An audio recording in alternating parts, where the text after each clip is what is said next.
Parte mistura de bem 7. e de mal. Todos esses demônios receberam pleno poder sobre os sucederes da terra, e sobre as desordens do que aí se produzem, e provocam toda a espécie de problemas, em geral para as cidades, e povos, e particularmente para cada indivíduo. Pois buscam remodelar nossas almas segundo seu interesse a excitá-las, instalado em nossos músculos, e medula, em nossas veias, e artérias, em nosso cérebro, e penetrando até nas nossas entranhas.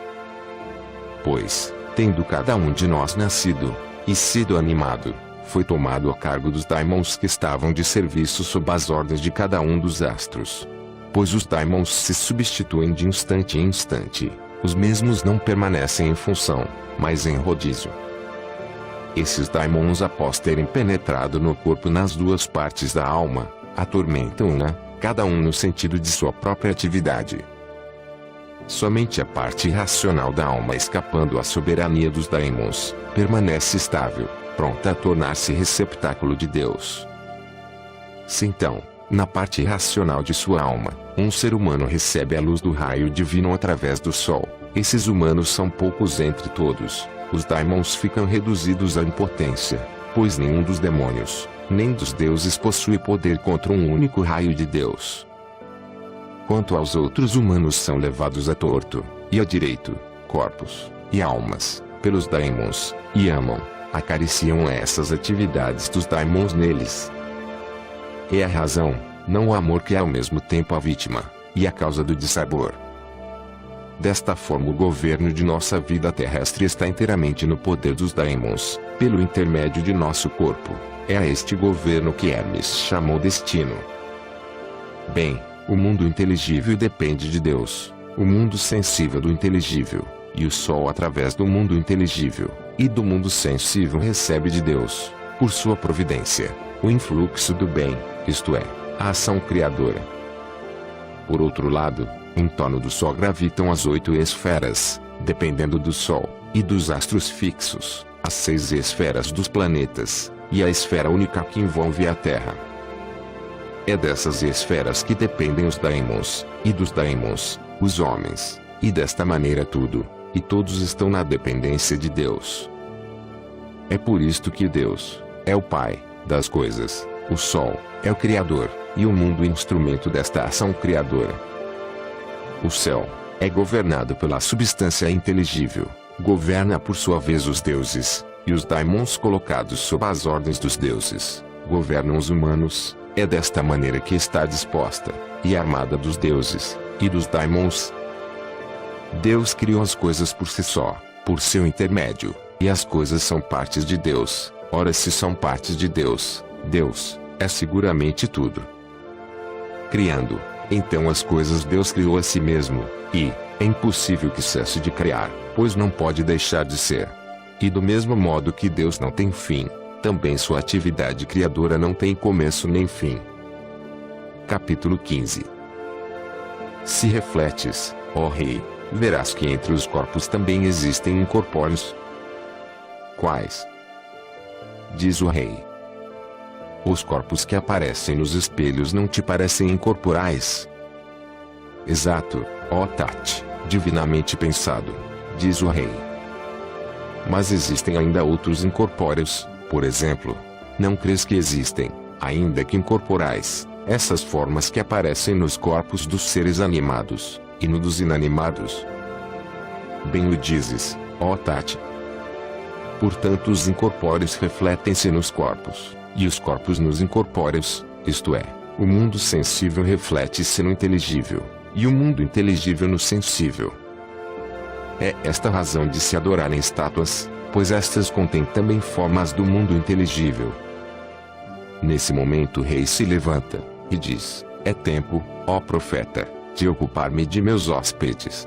Mas amanhã continuaremos a teologizar este assunto, em sua sequência. Capítulo 16. Dos entraves acarretados à alma, pelo que sucede ao corpo. Para os músicos que prometem a harmonia de um canto que oferece todas as variedades de música, se, durante o concerto, a desarmonia dos instrumentos entrava-lhes o ardor, eis sua empreitada tornada ridícula. Pois assim que seus instrumentos mostram-se fracos para o que querem fazer, os músicos são necessariamente apupados pelos espectadores. Indubitavelmente produziram a sua obra com inquebrantável boa vontade, mas acusase a fraqueza dos instrumentos.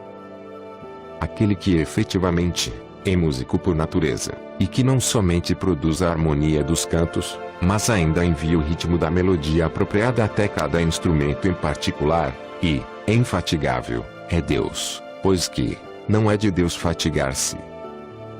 Se um artista deseja dar um grande concerto musical, quando os trombeteiros expressaram o seu talento, os flautistas exprimiram as finezas da melodia, a lira, e os arcos acompanharam o canto, não se acusa a inspiração do músico, atribui-se-lhe a estima que merece a sua obra, mas lamenta-se o instrumento cujo desafinamento perturbou a melodia, e impediu aos ouvintes o degustar de sua pureza.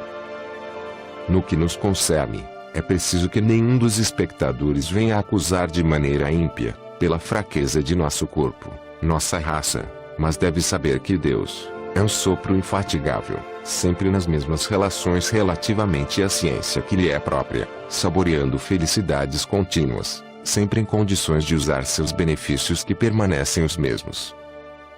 Se, em particular, a matéria da qual Fídias, o escultor, se utilizou não lhe tivesse obedecido para conduzir a obra de arte à sua perfeita complexidade, e se o cantor cumpriu a sua parte com o melhor de suas forças, não é a ele que devemos considerar, mas é a corda que falhou, ou por falta, ou por excesso de tensão, dando uma nota mais grave, ou mais aguda, fazendo desaparecer o ritmo do belo canto. Ora, não se pode culpar o músico pelo acidente sucedido ao instrumento, mas, quanto mais os espectadores conhecerem o instrumento, mais glorificarão o músico, ainda que, frequentemente, a corda tendo desferido o tom certo. E os ouvintes são, então, apenas mais apaixonados pelo músico, e apesar de tudo, não lhe guardam rancor. Destarte, muito honoráveis príncipes, afinar por vossa vez, para o divino músico, vossa lira interior. Ora, vejo que lhe chega mais frequentemente que um artista, mesmo sem o auxílio da lira, se deseja executar um dia qualquer nobre tema, tendo tomado a si mesmo de algumas forma como instrumento, e promovendo por meios secretos o movimento da corda, de forma a tornar seu expediente objeto de glória pela estupefação dos espectadores. Disse de um citarista que tornara-se propício ao Deus que preside a música, que um dia ele tocava a cítara num concurso, a ruptura de uma corda impediu de continuar a contenda, o favor do Ser Supremo substituiu a corda, e deu-lhe a graça do sucesso.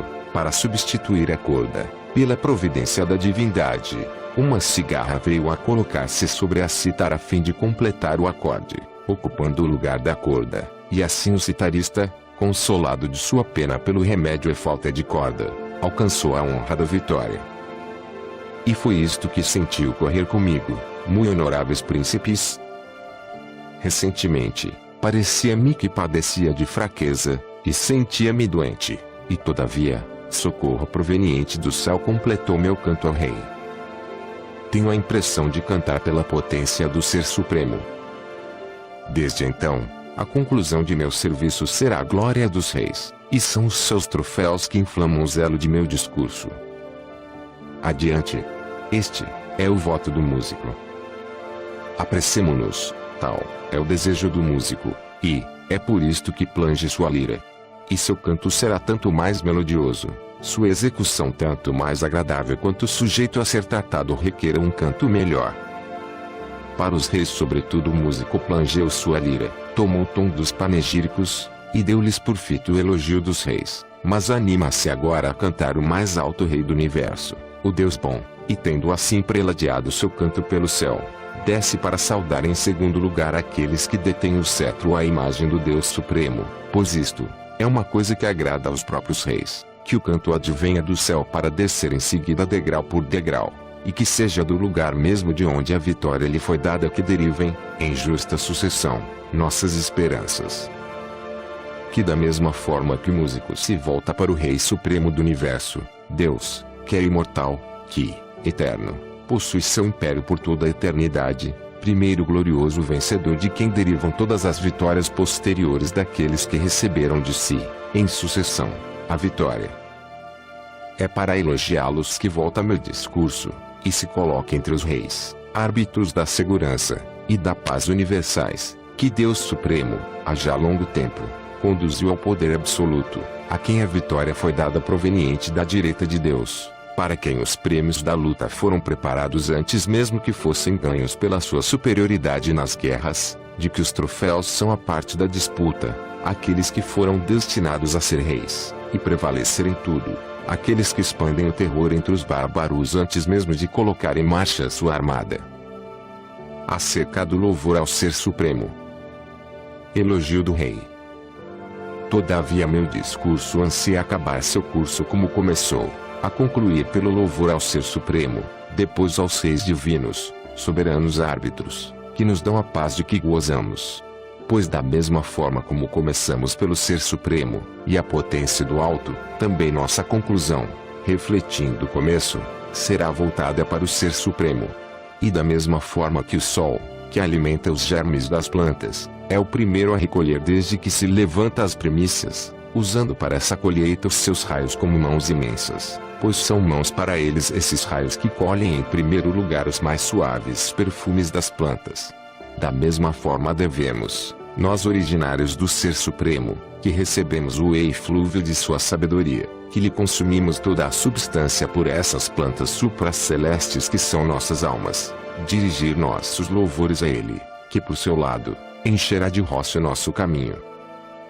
A esse Deus perfeitamente isento de mistura, e que é o Pai de nossas almas, é conveniente que miríades, e miríades de bocas, e de vozes louvem, mesmo que não seja possível louvá-lo segundo seus méritos, pois nossos discursos não possuem força para igualá-los. Pois estes recém-nascidos não podem louvar seu Pai condignamente, mas por fazê-lo como podem recebem toda a indulgência. E isto é uma glória para Deus, que seja maior que seus próprios filhos, e que o prelúdio, o início, o meio e o final de nossos louvores sejam confessar a infinita potência e a ilimitação de nosso Pai.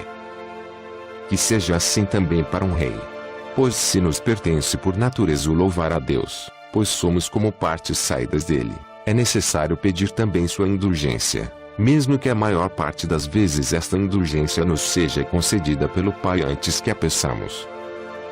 Pois, como um pai não pode descuidar-se de seus filhos recém-nascidos devido à sua impotência, mas contrariamente rejubilar-se de ser reconhecido por eles, também o conhecimento do todo, conhecimento que dá a todos a vida, e este louvor a Deus que Deus mesmo nos fez presente, ainda que sendo indignos de Deus, Ele nos estima, pois somos suas crianças. Deus, que é sempre bom e brilhante, que encontra só em si mesmo o limite de sua eterna excelência, que é imortal, e envolve em si mesmo o domínio sem fim que lhe pertence, nesta aspersão inesgotável de energias celeste no mundo cá de baixo, nos oferece sua mensagem por um louvor salvador. Lá não existe discórdia entre uns a outros. Não há também inconstância, mas todos têm um único pensamento, uma única previsão, pois possuem apenas um espírito, o Pai, uma mesma faculdade de sensação que opera neles, e o filtro que os une, é um mesmo amor que produz neles a única harmonia do conjunto. Portanto, louvemos a Deus. Mas também desçamos em seguida, para aqueles que, de Deus, receberam o cetro.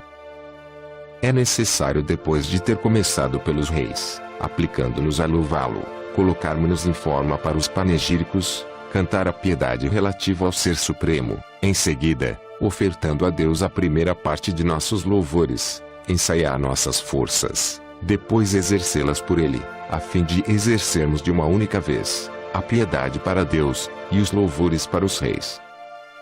Pois, é justo que paguemos esta dádiva, a eles que nos deram a abundância de uma tão grande paz. A virtude do rei, que digo eu, somente o nome do rei confere a paz. Pois o rei, Basileus, recebe este nome, porque se apoia em um leve pé, Basileia, sobre o poder supremo, e, porque é o mestre da palavra que faz a paz, e, porque nasceu para ostentá-la sobre a realeza dos bárbaros, de sorte que somente o nome do rei é símbolo de paz. É por esta razão que somente o nome do rei é de natureza fazer recuar o inimigo imediatamente. Além do que, as próprias imagens do rei são portos de paz para os homens frente às mais fortes tempestades, e somente pela aparição da imagem real foi produzida a vitória, e afastado todo o temor e ferimento dos que se encontravam próximos a ela. Capítulo 17. Discurso da Iniciação, ou Asclépios, livro sagrado. Dedicado a Asclépios. Por Hermes Trismegistus.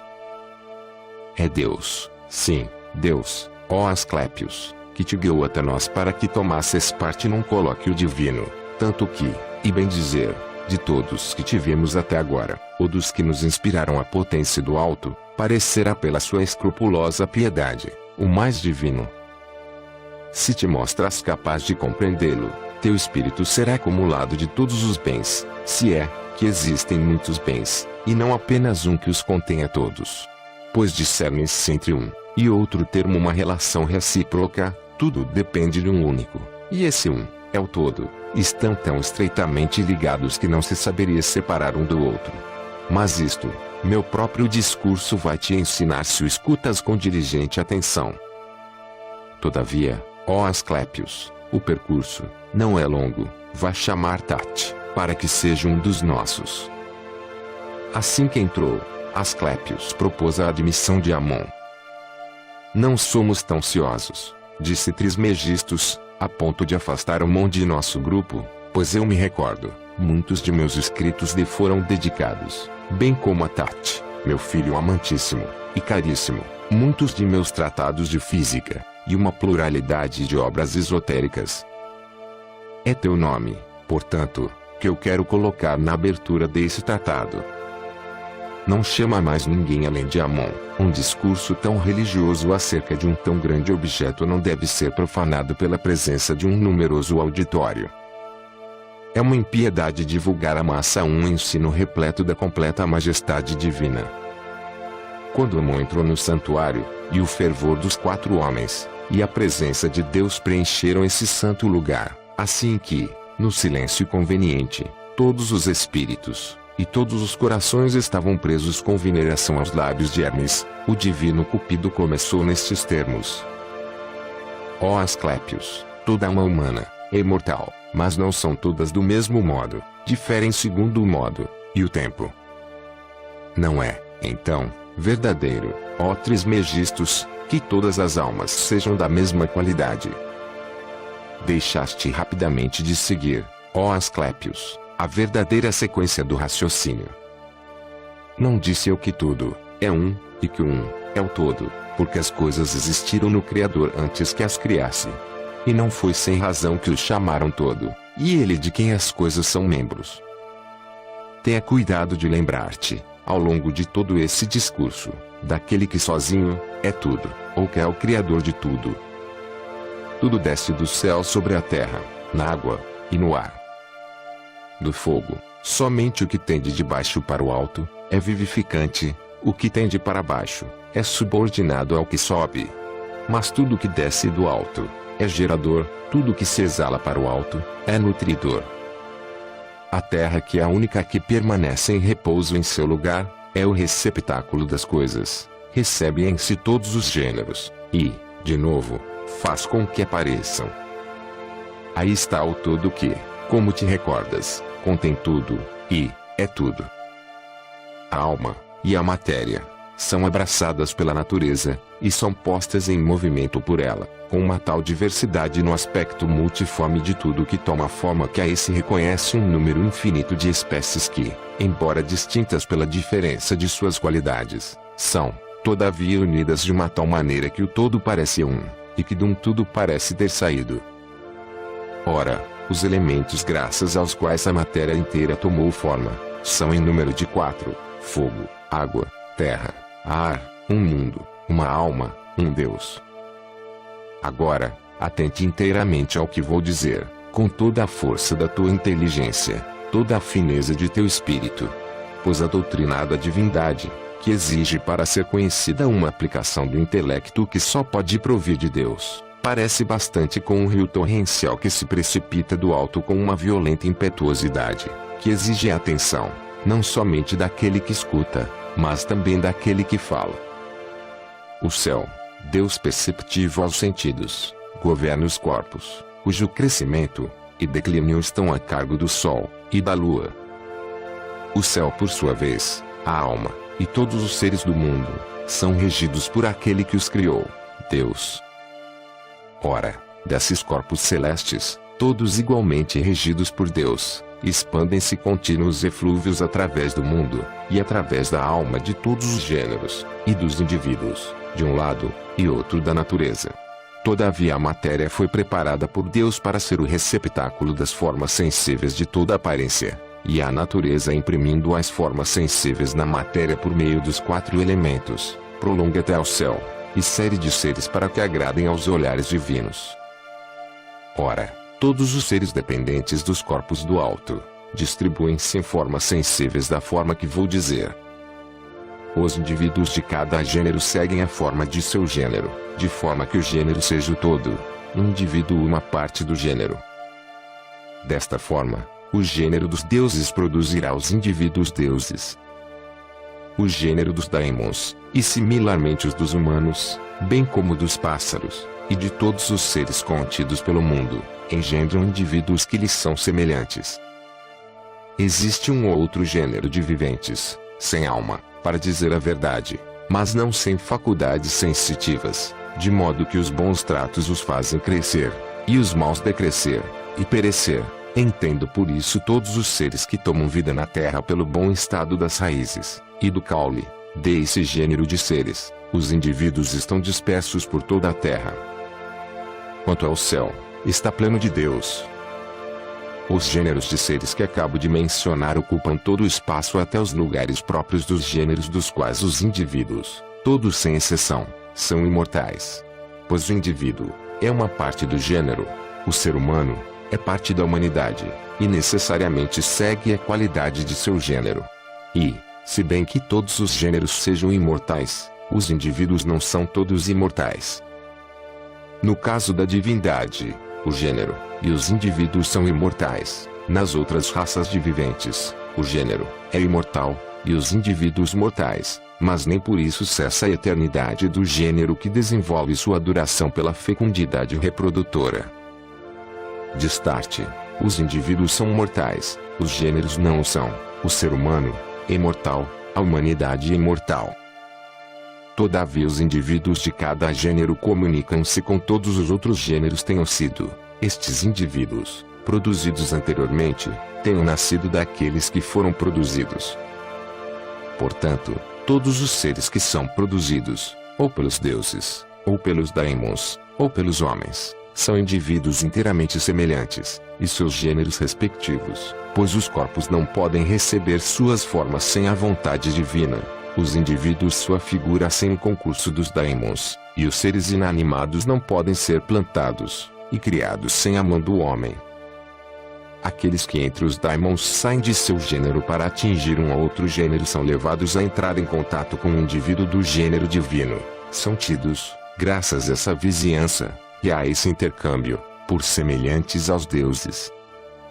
Por outro lado, aqueles daimons que perseveram na qualidade de seu gênero são chamados daimons amigos dos humanos. O mesmo sucede relativamente aos humanos, esses cobrem na verdade um campo maior. Pois os indivíduos humanos são diversos, e de mais de um caráter, provenientes do alto, do lugar onde tiveram comércio com o gênero de que se falou, contraíram muitas ligações com todos os outros gêneros, e com o maior número deles por necessidade.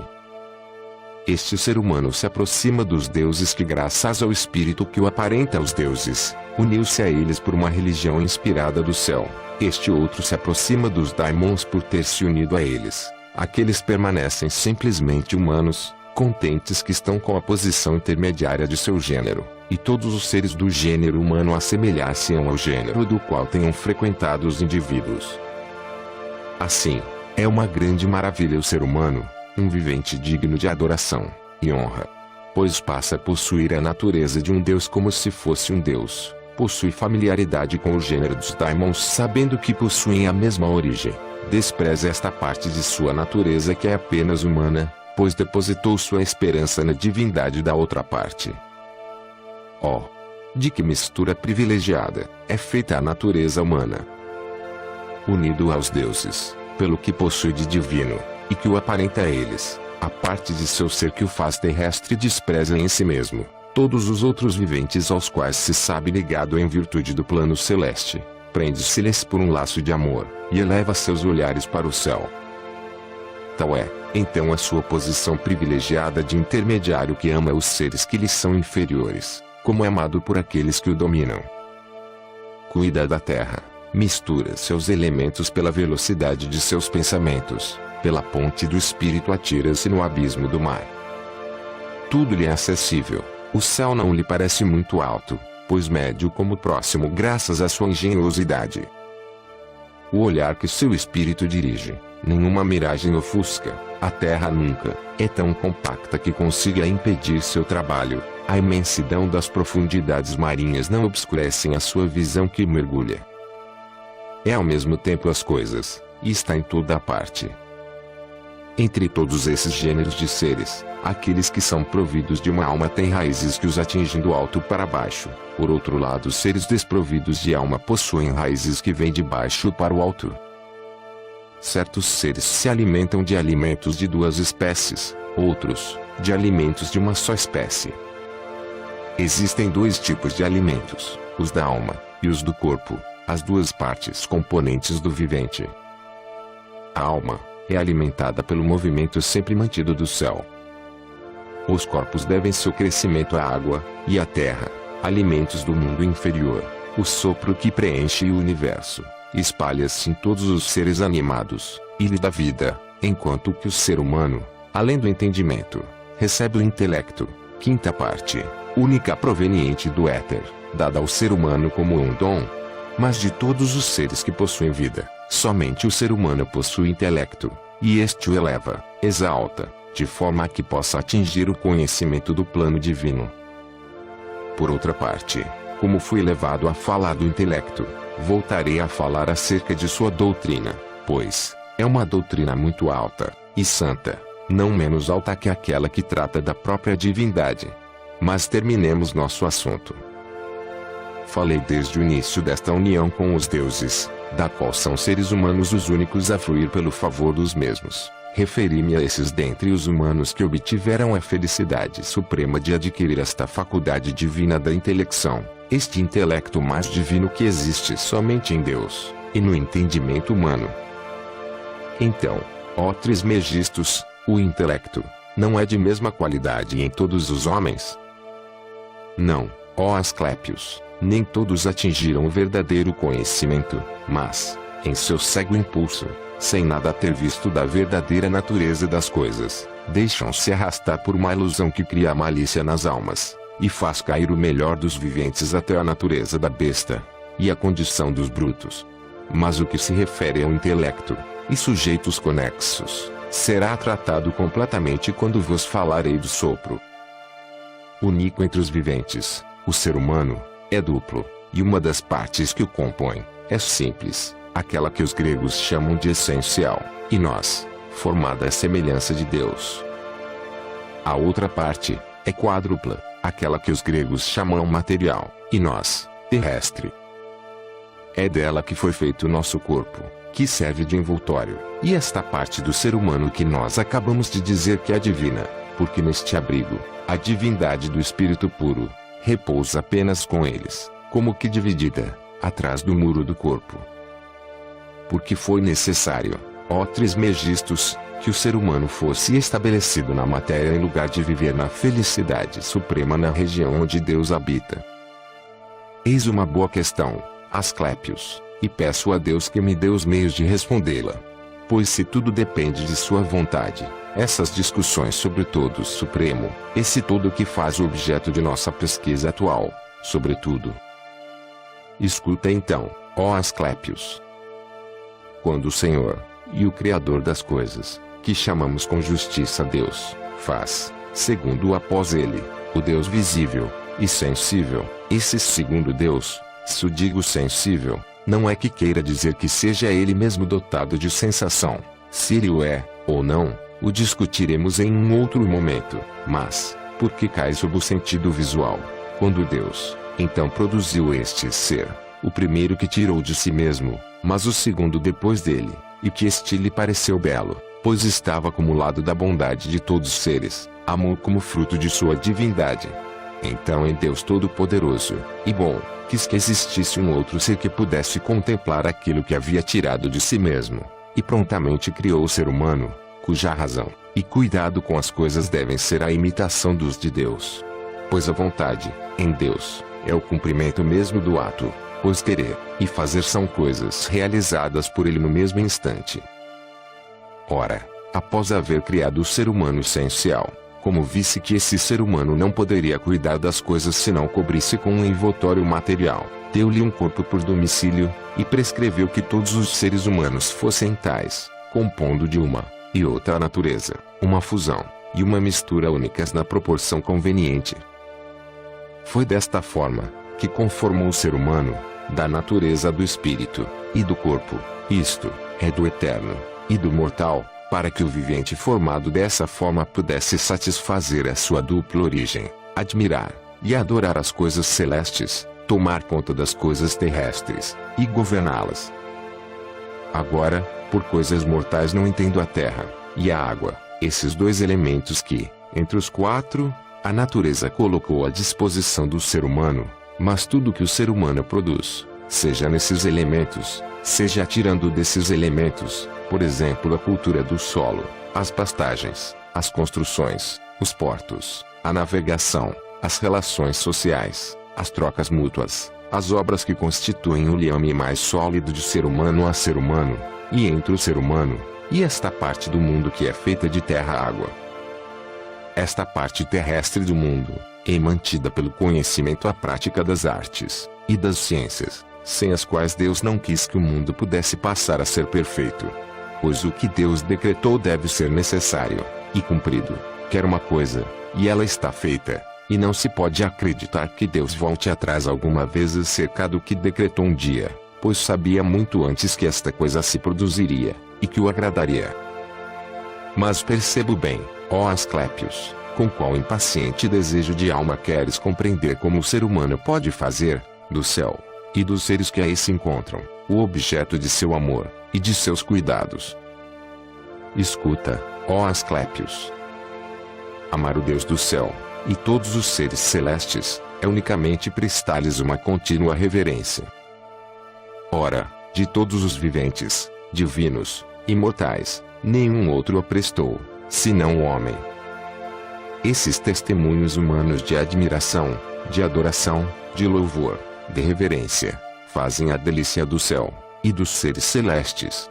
E é justo que a divindade suprema tenha enviado cá para baixo o coro das musas entre os homens para que o mundo terrestre não pareça muito selvagem, privado da doçura da música, mas que contrariamente, pelos seus cantos inspirados pelas musas, os homens possam oferecer seus louvores àquele que sozinho é o todo, e o Pai de todos, e que desta forma, aos louvores celestes responda sempre, na terra também, uma suave harmonia.